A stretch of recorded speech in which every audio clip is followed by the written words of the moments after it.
Mana bugun 6-iyun 2026-yil. Xo'p, mana Xudo xolasa 9-kesimimizni ham mana boshlab oldik. Mana ko'raklarimiz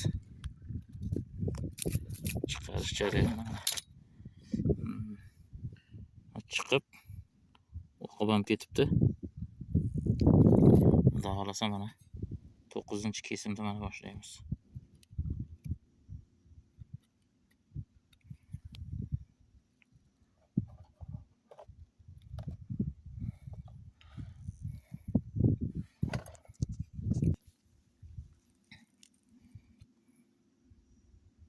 Mana 9-kesimimiz hali.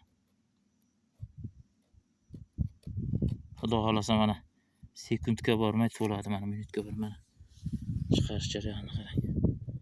Mana kutib turamiz qani. Qancha vaqtga joyini yopar ekan.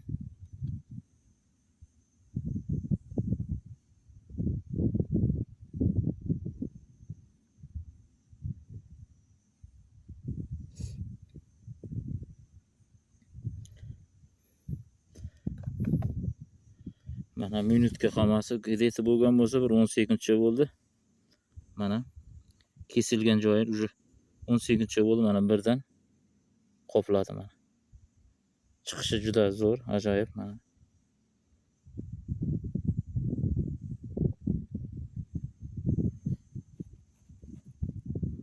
Mana qalinligi kesilgan mana hozir kesilgan 9-kesimimiz mana qalinligi.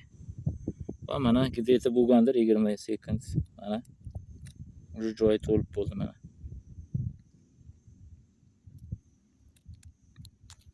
Xudo xolasa bular joyidan to'lib oqib ham ketadi xudo xolasa. Mana shu holatda mana 9-kesimimizni mana joyi to'lib ketdi mana. Mana shu holatda kesiladi. Mana 9-kesimimiz. Mana sentrchasi kesilgani yo'q. Mana tokcha kesyapmiz mana. Kolbasa deb nechik aytilyapti.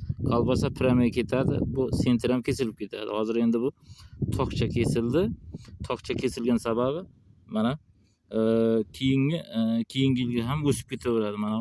Yana o'sib ketaveradi. Mana hozir oqishni ham boshlaydi hozir mana.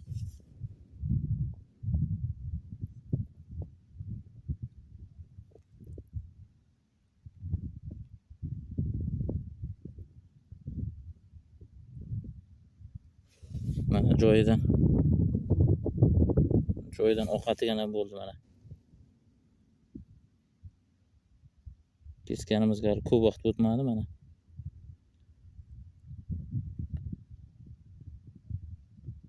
Mana. Joyidan to'lib, toshib mana oqib ham ketdi. Xudo xolasa mana mahsulotni yaxshigina beryapti. 9-kesimimiz mana shu. Shira chiqishi, donak chiqishi mana juda zo'r. Joyidan toshib ketdi mana. Xudo xolasa mana 9-kesim hali 30-kesimgacha boradi. 30 kesilib yaqin bo'ladi. Mana mahsulot berishi mana zo'r. Mana shu holatda kesiladi. Mana yopamiz. Mana shu yopamiz. 9-kesimimiz yaqin bo'ldi. Mana idishlarimiz, mana shirgir, mana pichoqlarimiz va mana qayroqlarimiz. Kimga qanday savollar bo'lsa, bemalol kommentga yozishingiz mumkin. Mana shu holatda kesiladi. Nimadir kamchilik bo'lsa uzr so'raymiz. Qo'ldan kelgancha kesilish jarayoni, olinish jarayonlarini yoritib boramiz.